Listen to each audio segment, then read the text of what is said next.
నమస్తే. గత డిసెంబర్లోనే రిలీజ్ కావాల్సినటువంటి సినిమా కన్నప్ప. అయితే ఇంటర్నేషనల్ వైడ్గా ఈ సినిమా రిలీజ్ కాబోతుందంటూ ముందు నుంచే ప్రకటిస్తూ వస్తున్నారు.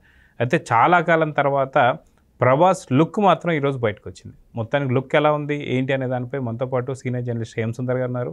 వారిని అడిగి తెలుసుకుందాం. సార్ నమస్తే. నమస్తే అండి. సార్, కన్నప్పలో ప్రభాస్ ఉన్నాడా లేదా అనేది నిన్న మొన్నటిదాకా సస్పెన్స్ కింద చూసుకోవాలి.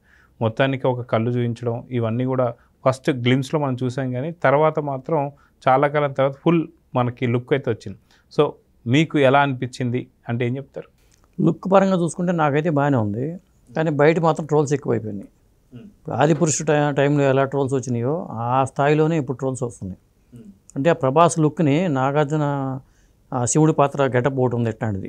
అంటే మామూలు ఆది శంకరాచార్య సినిమా ఒకటి తీశారు, దాంట్లో ఆ కుర్రాడికి భారవి జేకే భారవిది ఆ కుర్రాడి శివుడు రూపం ప్రత్యక్షమయ్యే రూపం అది సేమ్ అది ఇది ఒకేలాగా ఉన్నాయి అంటూ చేస్తున్నారు. ఇంకోటి ఏంటంటే ప్రభాస్ పాత్ర రుద్ర అనే పేరుతో ప్రకటించారు. గతంలో ఏంటంటే ఆ శివుడి పాత్ర అన్నారు. ఫస్ట్ వచ్చిన టాక్ ఏంటంటే శివుడి పాత్ర పోషిస్తున్నాడు ప్రభాస్ అన్నారు. ఆ తర్వాత శివుడి పాత్ర అక్షయ్ కుమార్కి వెళ్ళిపోయింది. ఇప్పుడు నంది పాత్ర శివుడికి నంది ఎలాగో అక్కడ నంది పాత్ర ఇది అన్నారు. ఆ నంది పాత్రే బహుశా రుద్ర అనుకుంటా. బహుశా అతను గెటప్ చూస్తే మరి శివుడికి దూతగా మరి నంది పాత్ర ఏంటి అనేది తెలియదు. మంచు విష్ణు వాళ్ళు చెప్పడం ఏంటంటే ఇది చిన్న అట్లా వచ్చి ఇట్లా పోయే పాత్ర కూడా కాదు, సినిమాలో 20 నిమిషాల పాటు ఉంటుంది అని చెప్పి కూడా అంటున్నారు. చూడాలి మరి. అయితే గతంలో వచ్చినటువంటి గ్లిమ్స్ మనం చూసాం, ఏదైతే తిన్నడు అన్నట్టు వచ్చేటువంటి ఒక సౌండ్ కావచ్చు, లేదంటే ఆ విజువల్స్ కావచ్చు. ఫస్ట్ గ్లిమ్స్ మీకు ఎలా అనిపించింది? అంటే గ్లిమ్స్ పరంగా బాగుంది. వీళ్ళు చాలా ఖర్చు పెట్టి న్యూజిలాండ్ వెళ్ళి తీసుకుంటూ వచ్చారు. కథాపరంగా మరి కృష్ణరాజు గారు చేసిన భక్త కన్నప్పకి మరి ఆ రోజుల్లో మంచి క్రేజీ ప్రాజెక్ట్ అది. ఇప్పుడు దీంట్లో ఏంటంటే చాలామంది తారాగణం ఉన్నారు. ఇప్పుడు వాళ్ళు అందరినీ అడిగినట్టున్నారు దాదాపు ఇండస్ట్రీలో. మరి ఇది దీనికి సీక్వెల్ కూడా చేసే ఆలోచన ఉందేమో తెలియదు, కానీ మొత్తానికి ఇది తిన్నడి పాత్ర అంటే ఏ స్థాయిలో కన్నప్ప పాత్ర ఏమో మంచు విష్ణు పోషిస్తున్నారు. మరి మోహన్ బాబు గారు ఉన్నారు, మరి మోహన్ లాల్ పాత్ర అంటున్నారు, మరి ప్రభాస్ని తీసుకొచ్చారు, అక్షయ్ కుమార్ని తీసుకొచ్చారు. అంటే చూస్తుంటే ఓ రేంజ్లో ఉన్నారు దీంట్లో తారాగణం చూసుకుంటే. మరి ఎవరి పాత్ర ఏంటి, కలగాపులగం అవుతుందా లేకపోతే ఇది ఒక కళాఖండంగా మిగులుతుందా అనేది మనం చెప్పలేం, కానీ కాకపోతే గెటప్ పరంగా చూసుకుంటే ఆ జుట్టు మాత్రం బాగాలేదంటున్నారు. సో మొత్తాన్ని మనం చూసుకుంటే కన్నప్పకు సంబంధించి ఇప్పటికే రిలీజ్ కావాల్సింది కాస్త ఎందుకని ఇన్నిసార్లు వాయిదా పడిందంటే ఏం చెప్తారు? అంటే ఏప్రిల్ 25 వాళ్ళు డేట్ ఇచ్చేసారండి, కాబట్టి ఏప్రిల్ 25కి వచ్చేస్తుంది. ఏప్రిల్ 18 మిరాయి ఉంది, ఏప్రిల్ 25 వాళ్ళు డేట్ పెట్టుకున్నారు. కాబట్టి ఈ సినిమా అయితే బాగా అద్భుతంగా వచ్చిందని నాకు తెలిసిన సమాచారం అయితే ఉంది. అంటే కొంతమంది పనిచేసిన ఆ టీంలో రైటింగ్ డిపార్ట్మెంట్లో పనిచేసిన వాళ్ళు చెప్పిన దాన్ని బట్టి సినిమా అద్భుతంగా వచ్చిందనేది మన సమాచారం. అయితే ఏంటంటే నంది పాత్ర లేకపోతే రుద్ర పాత్ర ఏంటంటే నంది అనేది తెలుస్తుంది. మనకు పట్టుకున్న ఆయుధంలో చూసుకుంటే ఆ కొమ్ములు ఉన్నట్టుగా కనిపిస్తుంది, కాబట్టి అది నంది పాత్ర. నంది మారువేషంలో వచ్చిన పాత్రగా విపత్కర సమయంలో నంది పాత్ర ఎంటర్ అయ్యి రుద్రగా ఎంటర్ అయ్యి బహుశా తిన్నడికి హెల్ప్ అవుతుందేమో అలా డిజైన్ చేసుకుని ఉండొచ్చు అనుకుంటున్నా. అయితే ప్రభాస్ కూడా ఈ సినిమా అంగీకరించడం ఏంటంటే నేను అనుకోవడం మోహన్ బాబు గారి ఆహ్వానం మేరకు మొహమాటంతో కొంత ఒప్పుకున్నట్టుగా అనిపిస్తుంది. ఎందుకంటే కొద్దిగా పెద్ద మనసుతో చేసినట్టుగా అనుకోవాలి ఇది. ఎందుకంటే తనకున్న షెడ్యూల్స్ తనకున్న చేస్తున్న సినిమాలో ఒక పక్కన రాజాసాబ్ జరుగుతుంది, ఇంకో పక్క ఫౌజీ ఉంది, ఇంకో పక్క సలార్ 2 చేయాలి, ఇంకో పక్క కల్కి చేయాలి. ఇది కూడా చేస్తున్నారంటే కేవలం అప్లికేషన్ మీద చేయటమే నేను అనుకోవటం. అయితే మోహన్ బాబు గారికి సినీ ఇండస్ట్రీలో, తెలుగు సినీ ఇండస్ట్రీలో మంచి పేరు ఉందని చెప్పుకోవాలి.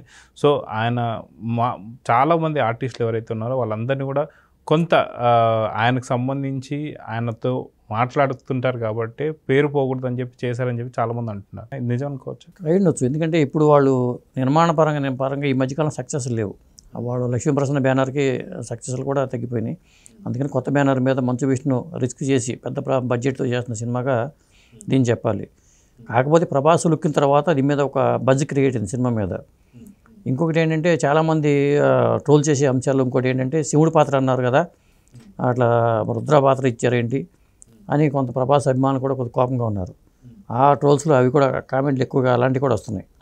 ఏదేమైనా కానీ సినిమాకి అయితే బజ్ రావడానికి ఈ లుక్ రిలీజ్ చేయడం అనేది హెల్ప్ అయింది. ఇప్పుడు దాకా అసలు ఉన్నాడా లేదా, ఊరికే ప్రచారం కోసం అట్లా మాట అంటున్నారా అనే దానికి చెక్ పడిపోయినట్టుగా చెప్పాలి. సో పూర్తిగా 20 నిమిషాల సేపు నిడివి ఒకవేళ ప్రభాస్ గారిది ఉంటే సినిమా ఏ రేంజ్లో ఎక్స్పెక్ట్ చేయొచ్చు అంటారు?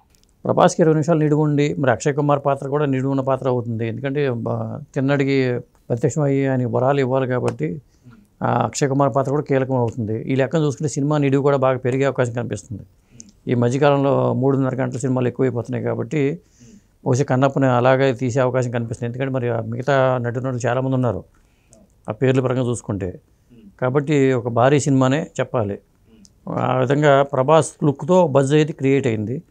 అది బిజినెస్ కూడా సినిమా బిజినెస్ కూడా హెల్ప్ అవుతుంది. సో మనం చూసుకుంటే గతంలో మనం చూసినటువంటి కృష్ణరాజు గారిది కన్నప్ప సినిమా ఏదైతే ఉందో భక్త కన్నప్ప, అది చాలా పెద్ద హిట్ అని చెప్పి తెలుసుకోవచ్చు. ఇప్పటికీ కూడా ఆ పాటలు కావచ్చు, ఆ సినిమా ఎప్పుడు వచ్చినా సరే చూస్తుంటారు. సో ఆ సినిమాకి ఈ సినిమాకి ముడిపెట్టి మనం కంపేర్ చేయొచ్చా లేదంటే ఏం చెప్తారు? అంటే చేయొచ్చు, కానీ అప్పట్లో ఆ సినిమాకి ఏంటంటే కృష్ణరాజు గారికి మంచి పేరు తెచ్చిపెట్టిన సినిమా అది. అందుకని కథాపరంగా అదే అయినా కానీ దీంట్లో కొంత ఎలివేషన్ సన్నివేశాలు కానీ ఇప్పుడు నేటివిటీ తగ్గట్టుగా మనం మార్చుకుని ఈ సినిమాకి ఒక లీడ్ కూడా వదిలే అవకాశం కనిపిస్తుంది నాకు తెలిసి. ఎందుకంటే తిన్నడి కథను అక్కడితో ముగించకుండా ఇంకొక లీడు వదిలే అవకాశం కూడా కనిపిస్తుంది. హిట్ అయిందనుకోండి ఆటోమేటిక్గా మళ్ళీ ఇంకొక పార్ట్ మొదలు పెట్టేసేసి దీన్ని ఇంకా మార్చుకుంటారు. ఎందుకంటే పురాణ కథే కాబట్టి దాన్ని బేస్ చేసుకుని దాంట్లో ఉన్న అంశాలతో తీసుకున్న కథ కాబట్టి అట్లా చేసే అవకాశాలు ఎక్కువ కనిపిస్తున్నాయి. అలా చేసుకుంటే మళ్ళీ మంచు విష్ణు కూడా ఎప్పటి నుంచో వాడు ఓన్ పిక్చర్ చేసి చేతులు కాల్చుకున్నారు కాబట్టి ఇప్పుడు ఈ సినిమాతో ఒక కోట్ల రూపాయలతో చేస్తున్నారు కాబట్టి ఈ సినిమా సక్సెస్ కావాలని కోరుకుందాం. సో మొత్తానికి 200 కోట్ల పైచీలకు ఈ సినిమా పైన పెట్టారని చెప్పి చెప్తున్నారు. అది కూడా ఓన్ అమౌంట్ అని చెప్పేసి అయితే అంటున్నారు. సో దీని మీద కొంత వివాదం కూడా వస్తుంది. మంచు మనోజ్ కావచ్చు వీళ్ళందరూ మాట్లాడుతున్న సందర్భం. సో నిజంగా ఇది ఏప్రిల్ 25 తారీఖు రిలీజ్ అయ్యే లోపల నిజంగా ఇంకేమన్నా సరే సమస్యలు ఏర్పడే అవకాశం ఉందంటారా లేకపోతే ఏంటంటారు? ఇది ఇక సినిమాకి సమస్యలు అంటూ నాకు తెలిసి ఏముండవండి. కాకపోతే ఆ గెటప్లు వాటి పరంగా జాగ్రత్తలు తీసుకుంటే ఈ ట్రోల్స్కి అవకాశం ఉండదు. ఇవాళ సోషల్ మీడియా వచ్చిన తర్వాత చాలా జాగ్రత్తగా చేసుకోవాలి. మనం హడావిడిగా గబాలను చూసుకుని రిలీజ్ చేస్తే ఇప్పుడు చిరంజీవి గారి విశ్వంబర విషయంలో ఏమైందో చూసాం, మరి ఆదిపురుష విషయంలో ఏమైందో చూసాం. మరి ఇప్పుడు ఈ గెటప్ మీద రకరకాల ట్రోల్స్ వస్తున్నాయి. పక్కన నాగార్జున ఫోటో ఈ ఫోటో పెట్టుకుని వైరల్ చేస్తున్నారు. ఇది కావాలని ఎవరు చేస్తున్నారో లేకపోతే ఎవరైనా క్రియేటివిటీ కూడా జనంలో పెరిగిపోయింది అనుకోవాలి. ఈజీగా పట్టేస్తున్నారు. ఏదైనా గెటప్ వచ్చిందనుకోండి ఇది పలానా సినిమాలో అవుతుందని చెప్పేస్తున్నారు. ఇది మెమరీ పవర్ అనుకోవాలా లేకపోతే సోషల్ మీడియాలో ఉన్న యాక్టివ్గా ఉండే వాళ్ళు ఎక్కువగా క్యాచ్ చేస్తున్నారు తెలియదు, కానీ అలా ఉంది పరిస్థితి. సో చూద్దాం సార్, మీరు అన్నట్టుగా ఖచ్చితంగా మంచి కలెక్షన్స్ రాబట్టాలని అయితే కోరుకుందాం. నమస్తే. నమస్తే.